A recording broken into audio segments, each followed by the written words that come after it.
So guys, তোমরা কি জানো এমন তিনটে কারণ যার জন্য ওল্ড লেজেন্ড, জ্ঞান গেমিং এবং রাইস্টারকে সবাই হেড দিচ্ছে? সো সেই তিনটে কারণ জানার জন্য চ্যানেলটাকে অবশ্যই লাইক করে একটা সাবস্ক্রাইব অবশ্যই করে দাও।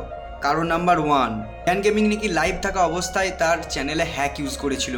এই ভিডিওটি দেখার পর তোমাদের তাই মনে হবে। সো তোমরা মানো না না মানো, এই ভিডিওটি দেখে অনেক ওল্ড প্লেয়াররাও হ্যাক ইউজ করেছিল। কারণ নাম্বার 2, সো জ্ঞান গেমিং এবং রাইস্টার নিজের চ্যানেলে ফ্রি ফায়ারকে কুইট করার ভিডিও ছাড়া যদি কিভাবে গেমটাকে ঠিক করা যাবে সেই সব ভিডিও বানাতো, তাহলে ওল্ড প্লেয়ার্সরা এবং ওল্ড ইউটিউবাররা অবশ্যই তাদেরকে সাহায্য করতো। কারণ নাম্বার 3, রিসেন্টলি জ্ঞান গেমিং এবং রাইস্টার মোবাইল এজেন্টস নামক একটি গেমকে তারা খুব পরিমাণে প্রমোট করছে। সো এটার উপরেও অনেক বড় বড় ইউটিউবারদেরও রাগ রোষ আছে। সো গাইজ, তোমাদের কি মনে হয় রাইস্টার এবং জ্ঞান গেমিং এইগুলো কি ঠিক করেছে? কমেন্টে অবশ্যই জানাবে এবং চ্যানেলটাকে সাবস্ক্রাইব অবশ্য করবে এমনি আরও নতুন ফ্যাক্ট ভিডিও জানার জন্য।